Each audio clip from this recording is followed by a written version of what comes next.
Tudo bem. O título é inspirado no Globo Repórter mesmo. Eu queria falar quem são realmente os católicos, o que é ser católico, né? Apesar de parecer um tema aparentemente óbvio, eu não gostaria de falar obviedades. Então, mas é justamente esse o tema, assim. Parece óbvio, mas não é, né? O que é ser católico, né? Como ser católico, né? Então, quem são, como se torna, como se deixa de ser, são essas as questões que eu queria tratar aqui. Então, eu já começo esclarecendo que esse é um nível de reflexão que tem um perigo, né? O perigo da gente usar esses conceitos aqui para julgar os outros, né? Então, previamente eu queria alertar vocês para não fazer isso, né? Faça cada um consigo mesmo, né? Assim, eu sou católico, estou sendo católico ou não, né? A gente deve evitar fazer isso com os outros, porque a gente vai ver aqui que existe um aspecto subjetivo em ser católico, né? Ou seja, que diz respeito somente ao sujeito e só ele e Deus sabem, né? E existem outros aspectos que são objetivos, né? Então, não é a minha intenção aqui julgar a fé alheia, a catolicidade alheia, mas trazer esses conceitos fundamentais. Então, a gente precisa definir o que é o termo católico, né? A gente utiliza esse termo católico para dizer do que é pertencente à igreja chamada católica. A igreja chamada católica é a igreja de Cristo. Isso é óbvio, mas tem que ficar bem claro. Cristo, se a gente é cristão, a gente acredita em Deus, a gente acredita que Jesus Cristo é Deus encarnado, Deus que se fez homem, e ele não veio aqui passar férias, né? Ele fez uma obra de salvação e deixou doutrina e deixou igreja. Igreja é a sua comunidade, a sua assembleia. Igreja, eclésia, é convocação, assembleia. Então existe esse aspecto corporativo na igreja de Cristo. Ele fundou a igreja de fato. Aqui eu não vou entrar nesses detalhes, porque esse é um aspecto que eu julgo ser óbvio, né? Que Cristo fundou a igreja, a sua igreja. Em vários momentos ele fala, né? Principalmente quando ele de fato institui Pedro como líder ou cabeça do colégio apostólico, ele diz: sobre ti edificarei a minha igreja. Ele usa exatamente esses termos: edificarei a minha, é dele, igreja. Uma convocação de pessoas. Então, é essa igreja de Cristo que se habituou com o tempo a se chamar católica.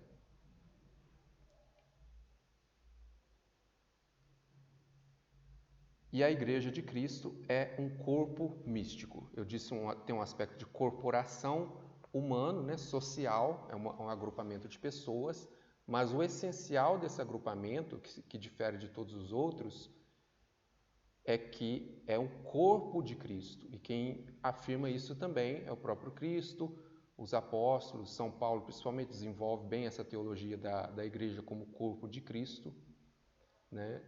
E de fato vamos ver aqui que quando você entra nessa igreja, você não está entrando num clube, você não está entrando numa associação humana, você está entrando no corpo de Cristo, na vida divina.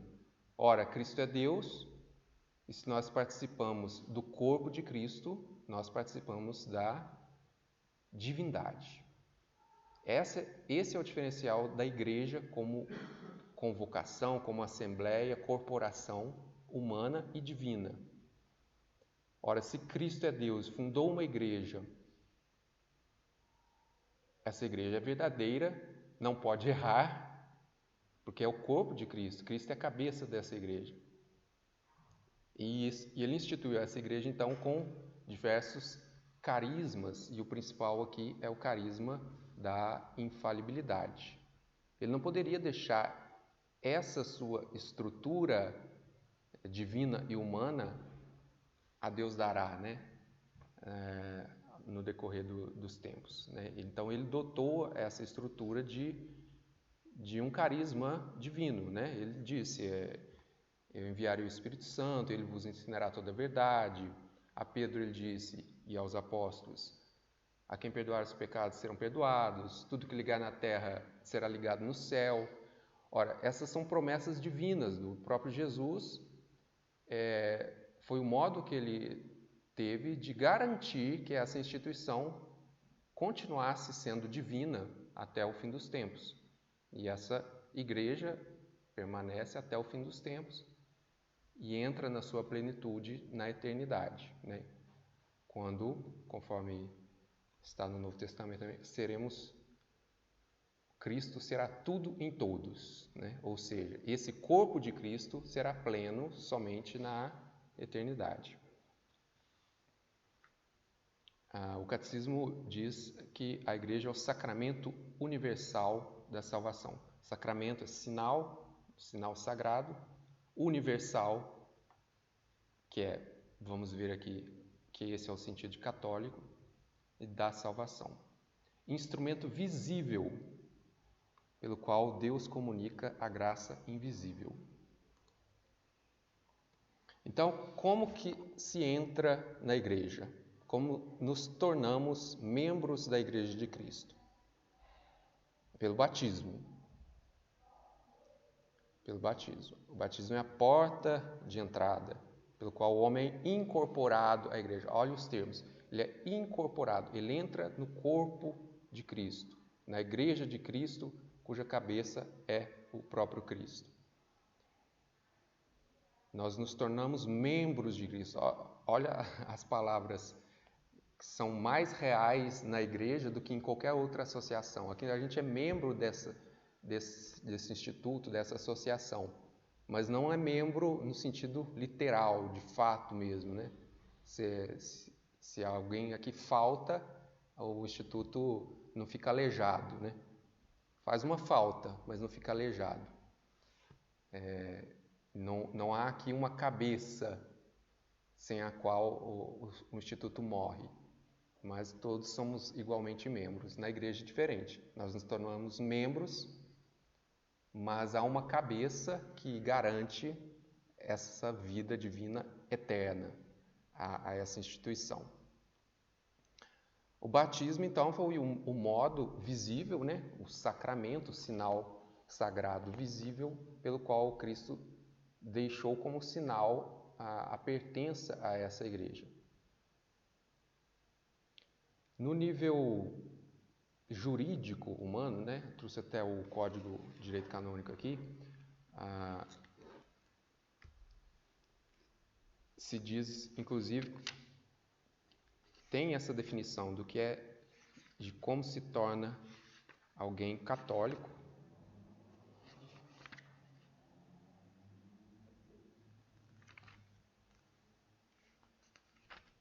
Vou achar aqui. Diz que é pelo batismo e diz que pelo batismo, em termos jurídicos, nos tornamos pessoa física.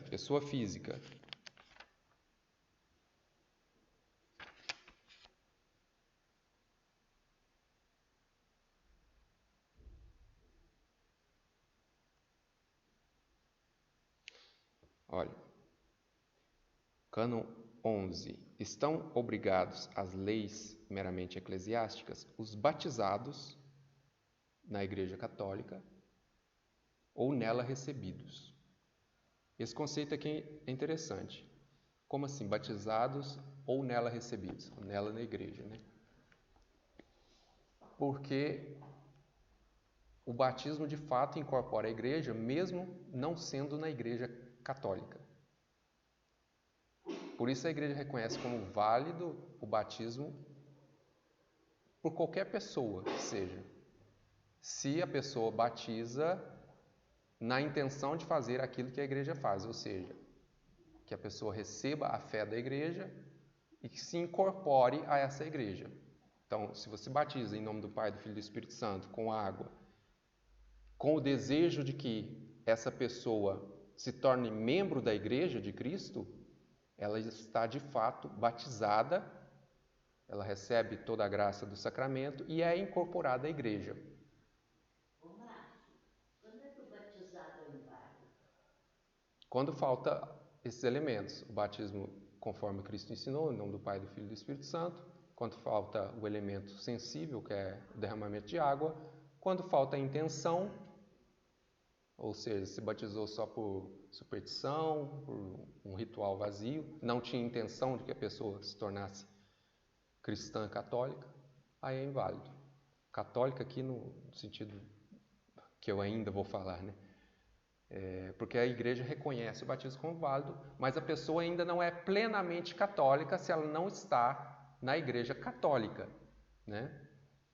Por isso que fala aqui, ó, estão obrigados às leis os batizados na igreja católica, ou nela recebidos, ou seja, alguém que foi batizado fora da igreja, mas com o tempo desejou ser recebido na igreja. E é isso que de fato acontece. Quando alguém quer se tornar católico, ela simplesmente é recebida na igreja católica, se ela já é batizada. Ela não é batizada de novo. Não existe batismo, batizar de novo. Né? Então, é por isso que se diz que o batismo ele imprime caráter indelével. Né? Uma vez batizado, batizado para sempre, ninguém apaga.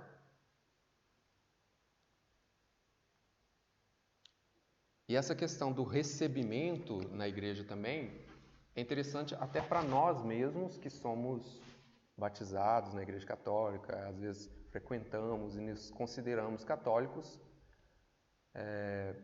porque mostra um dos aspectos subjetivos do ser católico. Por exemplo, no caso de um recebido na igreja católica, ele só é recebido a partir da idade da razão. Por quê? Porque já ele precisa concordar com a sua entrada na igreja.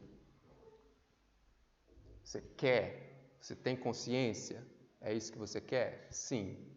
Então precisa ter razão, precisa ter conhecimento. Então, às vezes, muita gente que está na igreja católica sem a devida consciência católica, né? E leva a vida toda sem a consciência católica. Então, ela é católica, mas não plenamente. Então, sempre vai ter esse aspecto em nós, né? Ninguém é plenamente católico. Existe mais católico e menos católico, e é sempre possível caminhar para a plenitude, né?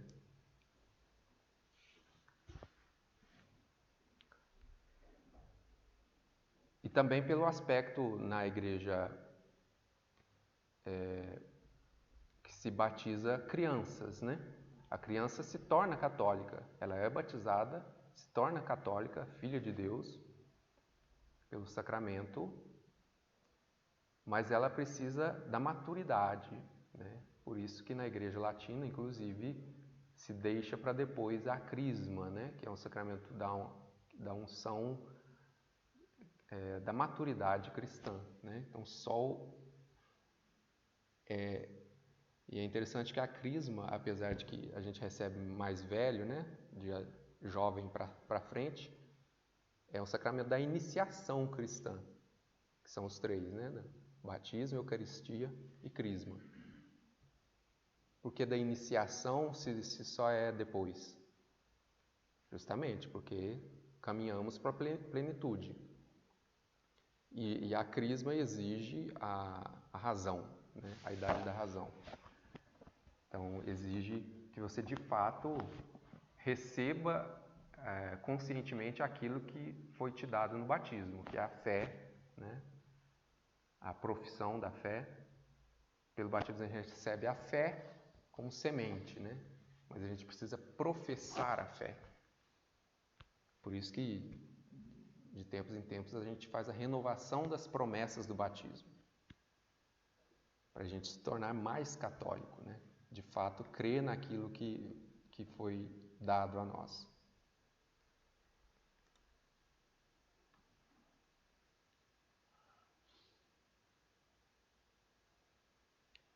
Bem, eu não disse aqui, também não dá tempo de eu ficar mostrando, o termo católico apareceu muito cedo na história da igreja, né? Aquela baboseira de dizer que a igreja foi criada por Constantino não leva em conta a documentação católica anterior a Constantino, que é do século IV. Por exemplo, no ano 110, a carta de Santo Inácio de Antioquia, o mais antigo relato com a denominação católica se referindo à igreja. Né? Existe também textos bíblicos que se referem a essa universalidade da igreja, mas a primeira menção a uma igreja chamada católica é de Santo Inácio de Antioquia, por volta do ano 110. Né? Se não me engano, eu vou procurar aqui, ele está falando do bispo de Roma, dos bispos em geral, e está colocando assim a identidade da igreja, a identidade visível da igreja na figura do bispo. Então ele diz: onde está o bispo, está a igreja católica. Em que sentido? Aquele bispo, se ele é sucessor dos apóstolos, se ele foi enviado por um apóstolo, e Santo Inácio era enviado de São João, evangelista, né, apóstolo, ele representa de fato a igreja católica, ou seja, universal. A igreja espalhada pelo mundo inteiro está presente em cada bispo, nessa estrutura visível que se passou a chamar de igreja particular ou igreja local. Então, cada bispo faz a igreja católica. E o que dá a unidade a toda a igreja católica é o bispo de Roma, né? Porque foi dado a Pedro a primazia entre os apóstolos como sinal de unidade. Pedro, Simão confirma o peso de mãos, etc. Jesus mesmo que deu, ensinou-nos aí. Os apóstolos se espalharam, foram nomeando, ordenando outros bispos, e por isso, por essa característica missionária inicial da igreja, esse espalhamento deu origem a diversas tradições.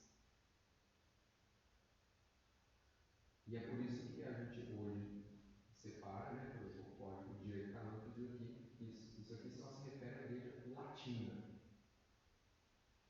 Mas a igreja católica não é só a igreja latina, né? Existem outras tradições. Basicamente, a gente separa em igreja latina e orientais. As orientais têm mais divisões. São basicamente 6 famílias, né, de ritos, de tradições, e dentre essas 5 orientais, há outras divisões, totalizando 24 igrejas católicas, todas elas católicas. A igreja aqui, nós pertencemos à Igreja Católica Apostólica Romana, né? É a tradição latina.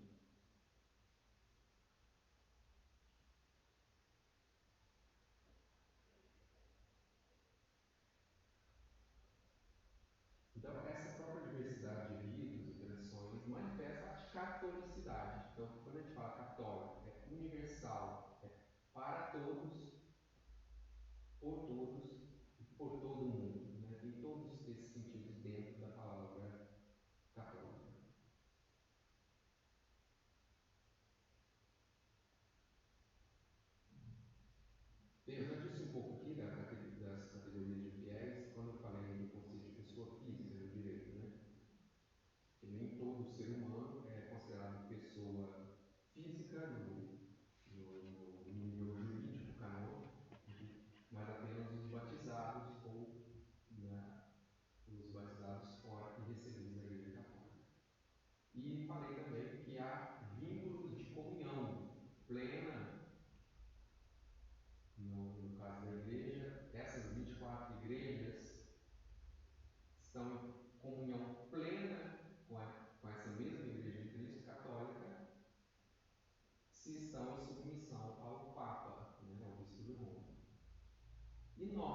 individualmente, somos plenamente católicos, igualmente quando, sendo batizados, professando a fé, vivendo os sacramentos, estão em submissão à hierarquia católica, né? Sobretudo aos bispos. Né? E os bispos são católicos quando estão em comunhão entre si, sob o primado de Pedro, bispo de Roma.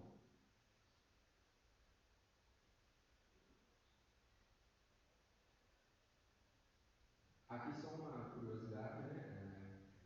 Que dentro da igreja há essa categorização de fiéis entre clérigos e leigos.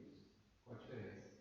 Os clérigos são aqueles ordenados, passam a fazer parte da hierarquia católica. Leigos são todos os outros que não receberam o sacramento da ordem. E os religiosos são o quê? É uma outra categoria? Não. Só existem clérigos e leigos. Os religiosos podem ser clérigos e podem ser leigos. O que distingue o religioso, né, são os votos. Né?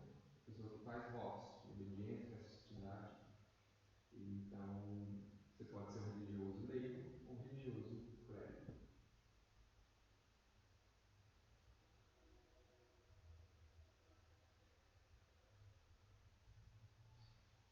Como deixamos de ser católicos?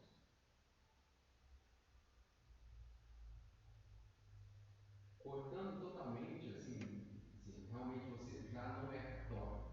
Somente quando há uma ruptura voluntária, em três casos: heresia, apostasia ou cisma.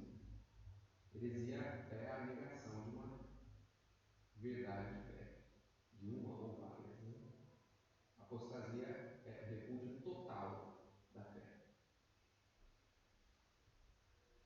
E o cisma é repúdio de sujeição ao Papa. Então, os ortodoxos são católicos?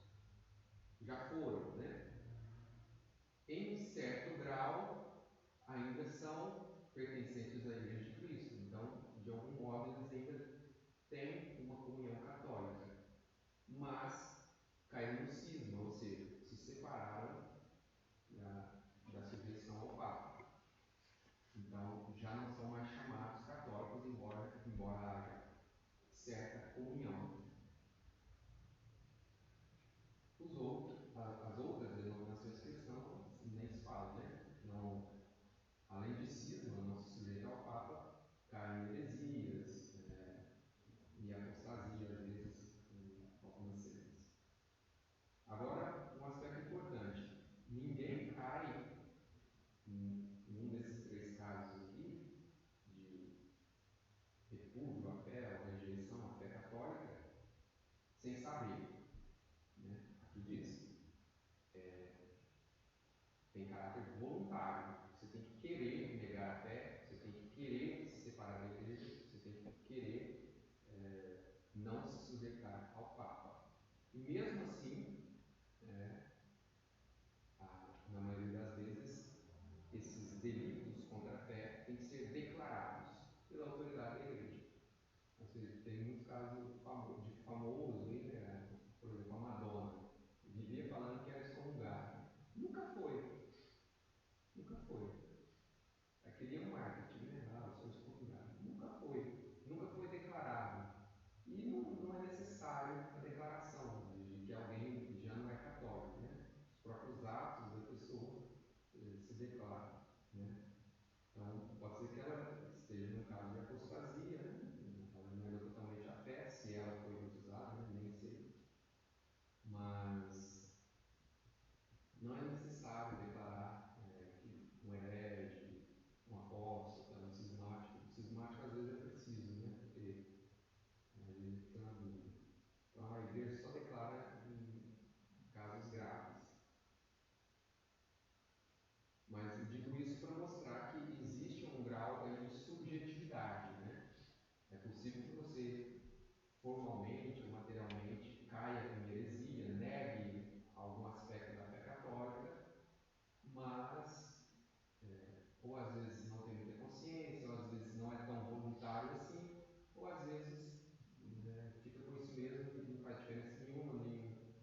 trouxe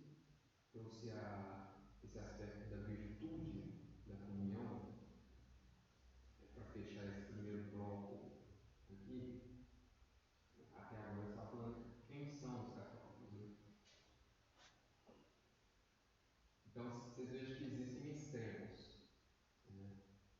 E a virtude é um justo meio termo entre dois extremos.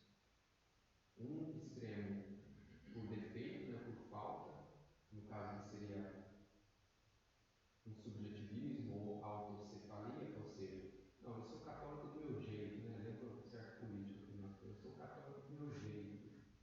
Ou, eu sou católico, mas não me submeto ao Papa, aos bispos. Eu sou católico, mas não vou na igreja. Então, assim, isso aí um vício por defeito, né? Então, está faltando catolicismo aí. E existe o excesso, o defeito, o vício por excesso também, né? Só eu sou católico plenamente, ou só meu grupo é católico, ou só o Papa é católico, ou só os clérigos são católicos, enfim, um excesso. O meio termo é a comunhão orgânica, né? Que em vários documentos aparece a questão da unidade na diversidade. Aí, todos esses ritos católicos são católicos, todos os batizados são católicos, desde que busquem essa comunhão orgânica, quer dizer, que queira fazer parte desse corpo de Cristo.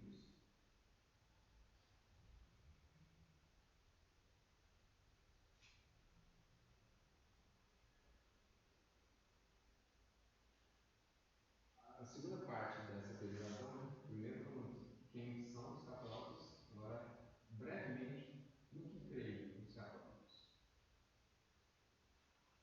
Primeira coisa a gente observar é que a fé cristã católica não é uma religião do livro, como dizem ser os judeus e os muçulmanos, e não é uma religião inventada, uma religião revelada. Esse é o primeiro ponto da nossa fé. O que cremos e o que professamos é o que recebemos do próprio Cristo. Ora, se Cristo é Deus, se Ele falou, é verdade. Como podemos negar algo que Ele mesmo ensinou, que Ele ensinou aos seus apóstolos, que Ele mandou que ensinasse a todos, que Ele falou que os apóstolos seriam assistidos pelo Espírito Santo e ensinariam toda a verdade. Então, essa é a nossa fé, uma fé revelada, correta. Fora disso, só há erro. Então, a nossa religião é a única verdadeira? Sim, sim. Falar o contrário disso é esquizofrenia, né? É claro que a gente respeita os outros, mas a doutrina dos outros é errada se está fora da doutrina revelada. E onde encontramos essa fé revelada, né?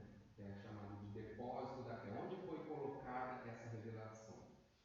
Dizemos que ela está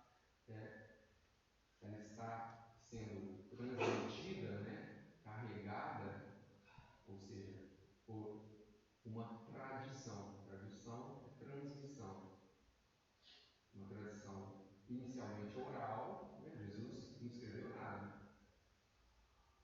Os 12 apóstolos, quem escreveu? Alguns. E muito tempo depois, décadas depois. Então, tudo que Jesus ensinou foi oral e os apóstolos aprenderam e ensinaram oralmente, pelo menos durante 2, 3 décadas. Com a necessidade missionária, né, de se espalharem, é que foi surgindo a necessidade de se escrever e surgiu então a tradição escrita, né, que veio a ser 3, 4 séculos depois, chamada e juntada num cânon, né, num conjunto de livros chamado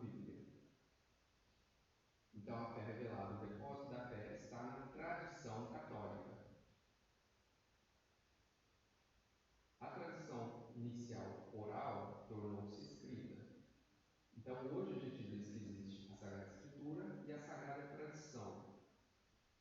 O que é a Sagrada Tradição em relação à Sagrada Escritura? É a mesma coisa, o conteúdo é o mesmo. A Sagrada Tradição é o ensinamento acerca da mesma coisa, a doutrina revelada. E aonde está a Sagrada Tradição? No ensinamento dos apóstolos. Quais apóstolos? Os primeiros e os seus sucessores.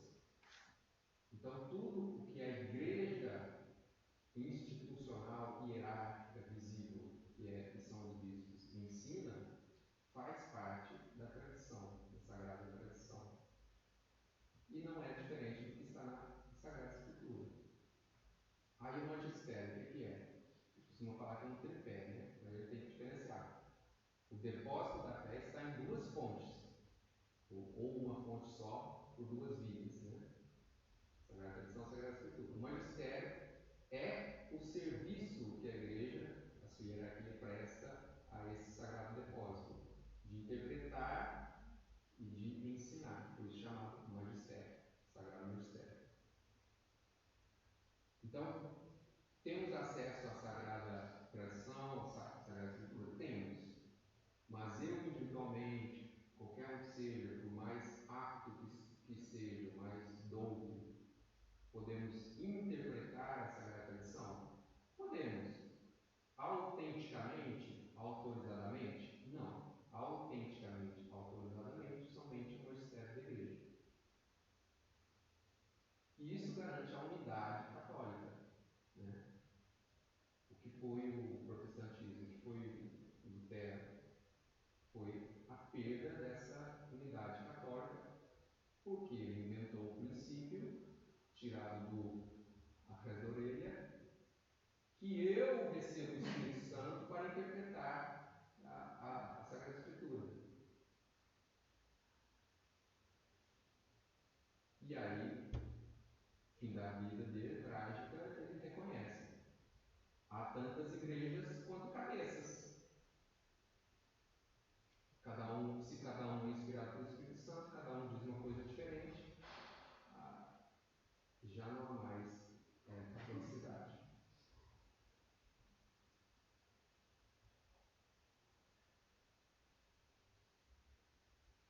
Um adendo aqui sobre a questão da revelação.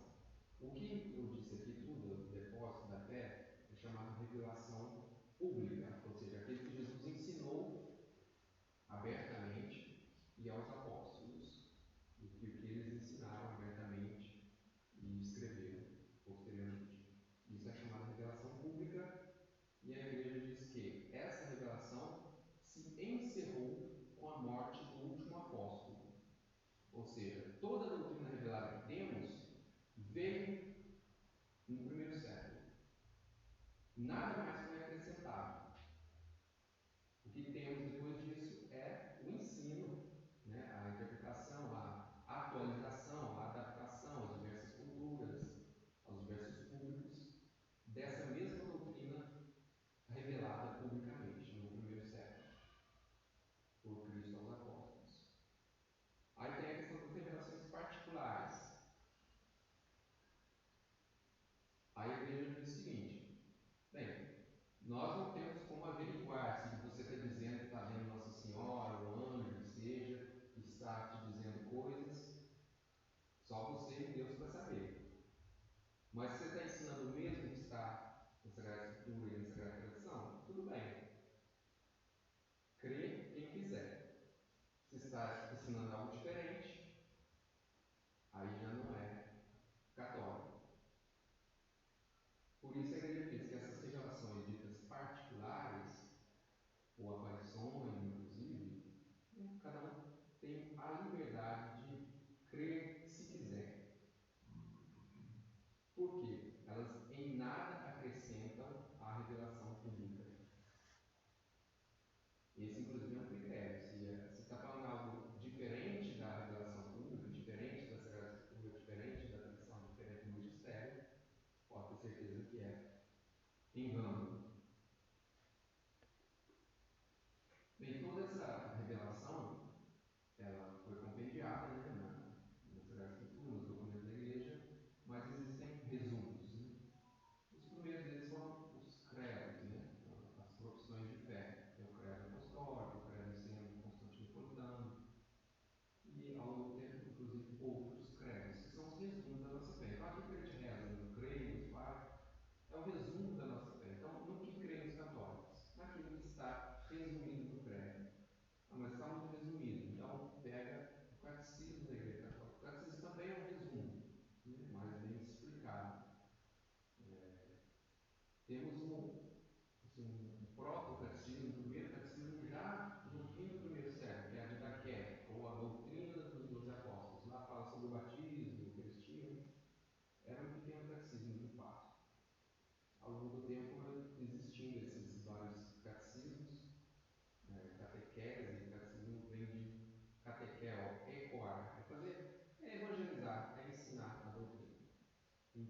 existem também excessos e defeitos, né, nessa questão da doutrina.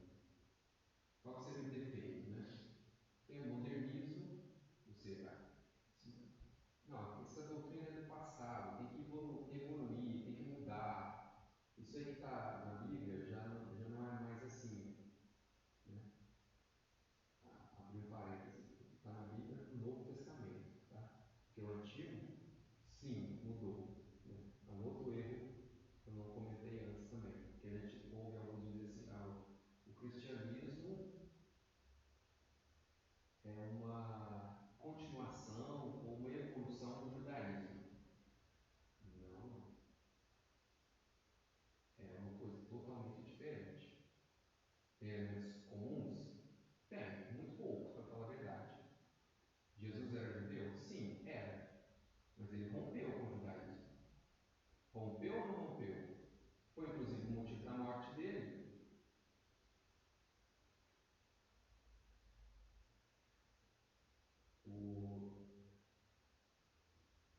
Vou falar mais para frente. Quando a gente falar aqui como vivem os católicos, respeitando os mandamentos. Os mandamentos foram revelados no Antigo Testamento. Jesus fez o que no Novo? Aboliu os mandamentos? Não. Ele os elevou à perfeição. No Sermão da Montanha, ele ouviste o que foi dito aos antigos: não matarás. Eu, porém, vos digo, ou seja, ele está mudando, de certa forma, esse mandamento: não matarás. Eu, porém, vos digo: aquele que se encolerizar ou se chamar o irmão de tolo, vai ser réu no inferno. Ele está radicalizando muito mais. E vários outros momentos, né? Os fariseus gostavam de ficar testando Jesus, né? E aí, em vários momentos, ele rompe com o judaísmo justamente, né? Assim, Moisés permitiu o divórcio. Sim, Moisés permitiu o divórcio. O que Jesus falou? Foi por causa da dureza, da cabeça dura de vocês. Eu, porém, vos digo: aquele que olhar com desejo para a mulher do próximo já adulterou. Então ele radicaliza os mandamentos.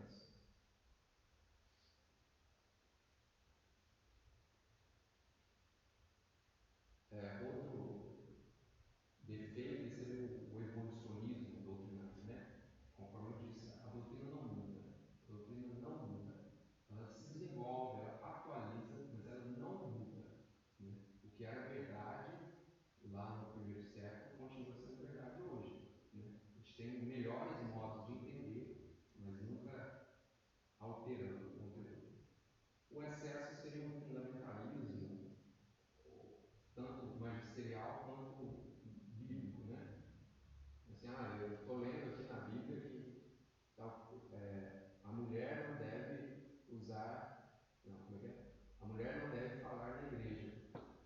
Mas se proibir a mulher de falar na igreja, só se cortar a língua, né? Assim, então, tem que saber ler também, né? Por isso que na Igreja Católica, conforme São Pedro mesmo diz na sua carta, nenhuma linha da Sagrada Escritura é de interpretação pessoal. Somente o magistério da Igreja tem a autoridade de interpretar autenticamente.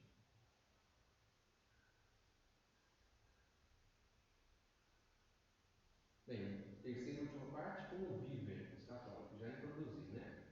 Vivendo os mandamentos. A moral católica é guiada pelos 10 mandamentos e pelo aprofundamento do Sermão da Montanha.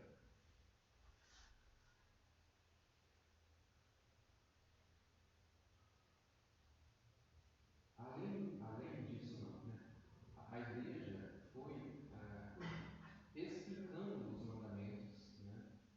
E surgiu também assim, os mandamentos da igreja, os 5 mandamentos da igreja.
que ele está presente, conforme ele disse, né?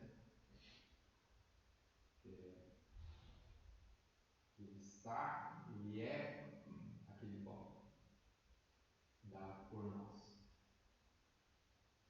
Então a igreja falou, não, você tem que comungar ao menos uma vez ao ano, é o mínimo.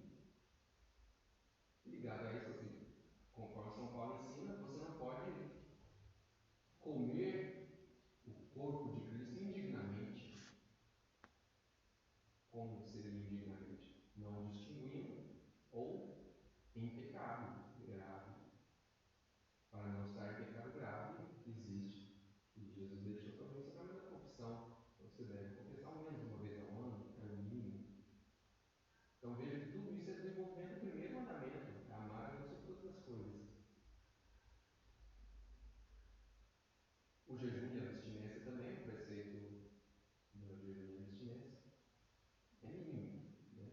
Jejum, 2 vezes ao ano somente, sexta-feira santa e quarta-feira de cinzas. E a abstinência? Esse aqui, muita gente não é ensinado, infelizmente, né? Mas o preceito da abstinência de carne é todas as sextas-feiras. A abstinência de carne. É o mínimo, ao menos uma vez na semana, né? Inclusive na sexta-feira, já como se fizéssemos o tríduo, né? Começa na sexta-feira da paixão, para chegar no domingo, para participar da missa, né? Com o corpo também preparado, ou seja, eu me abstenho do alimento para lembrar que quem domina o meu corpo é a minha alma, que eu devo também preparar o meu corpo. Ô Márcio, diz que depois dos 80 anos a gente é dispensado. É dispensado, sim. Do jejum e da abstinência. Sim. É isso mesmo? Sim, é dispensado. Nem é 80, se não me engano. 65. É 65. E é a partir dos 14 também, se não me engano. Ou seja, a igreja também vê aquela questão que eu falava no início da maturidade, né? Tem a idade da razão e tem a maturidade e a necessidade das pessoas também. Você tem que usar também do bom senso, né? Às vezes a pessoa tem que fazer uma dieta, não pode, Sim. e tem que. Aí você pode transferir esse. O que eu dizia aqui é que esses preceitos são mínimos. Sacrifício para outra coisa. São mínimos. Os preceitos não são fardos, né? São para o seu benefício. Não é tudo sob pena de pecado. Não, a questão é você estar se prejudicando se você não cumpre o preceito. Você está diminuindo a sua comunhão católica se você não cumpre os preceitos. Da sexta pode até substituir, né? A grande depende da comutação, né? O problema é que às vezes tem que comutar comum. Quer dar uma esmola. Começa comutando um terço, depois a comutação vira uma Ave Maria e depois acaba a comutação. Né? Assim, vai relaxando. Então os preceitos é para que a gente não relaxe, né, na nossa fé.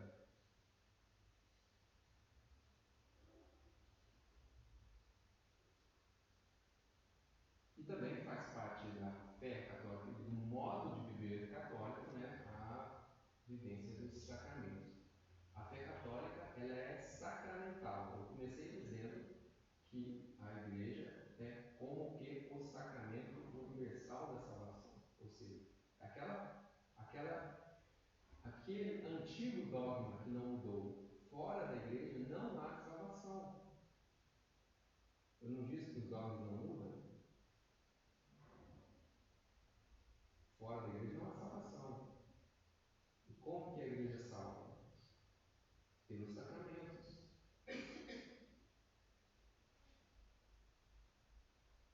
Então, existem os 7 sacramentos, eles englobam e oferecem a graça, a salvação, a vida inteira da pessoa. Começa com o batismo.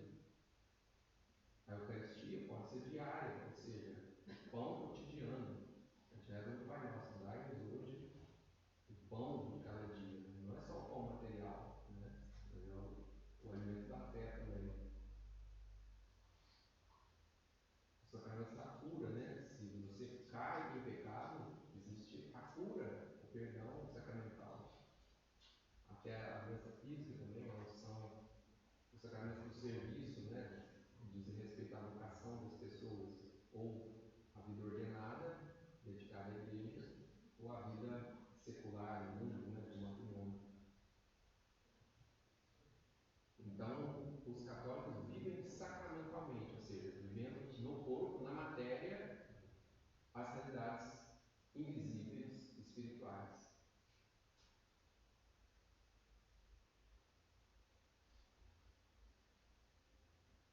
A espiritualidade também é um modo de viver católico. O que é espiritualidade? Esse termo é muito mal compreendido hoje em dia, né?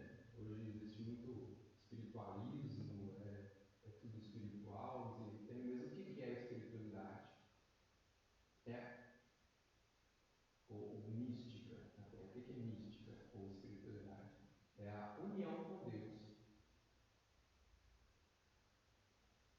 Em primeiro lugar, falei lá no começo, a união com Deus se dá de fato quando entramos na igreja, no corpo de Cristo, no batismo.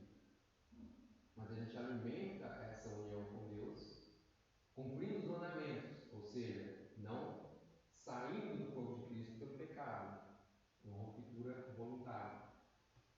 Então a gente volta à comunhão, volta à graça pelos sacramentos e alimenta essa vida da graça com a espiritualidade, ou seja, a união com Deus. Que tem que estar. Jesus mandou: orai quando? Sem cessar. O que ele diz? Orai sem cessar.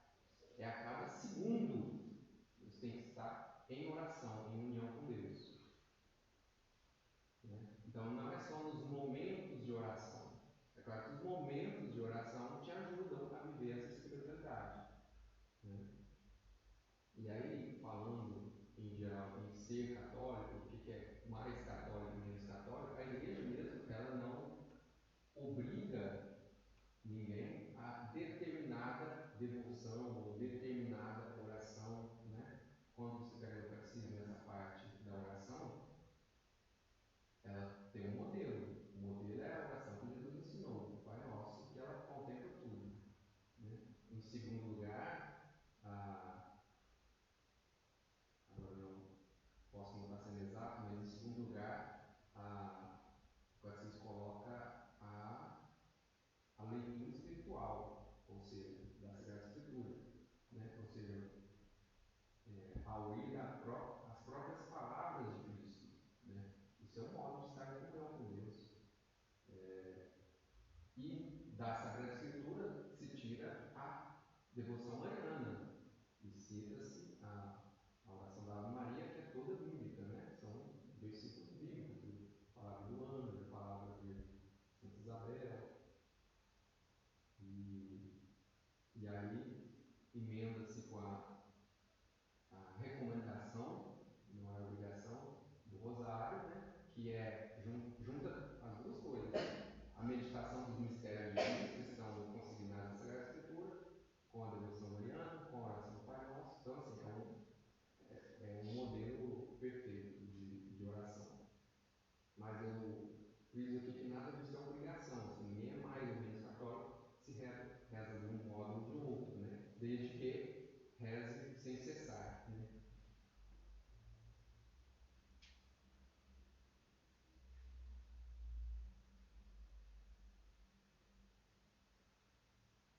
É por isso também que existe a piedade popular, tradições diversas que a igreja até incentiva, né? Às vezes modera, mas incentiva também. Cada povo, cada lugar tem suas tradições que também auxiliam nessa vida espiritual. Então, já finalizando, esse modo de viver católico, né? A virtude é a vida no espírito, né? Viver a cada segundo em união com Deus, né? Buscando ser de fato mais católico, ser mais membro de Cristo, né? Estar com a vida divina, né? Existem os extremos, comentando algumas coisas, o laxismo, né? Que vai esquecendo, vai deixando para lá, vai deixando de rezar, vai deixando de ir à igreja, vai deixando os sacramentos, deixando. Quando vê, deixou a Deus. Né?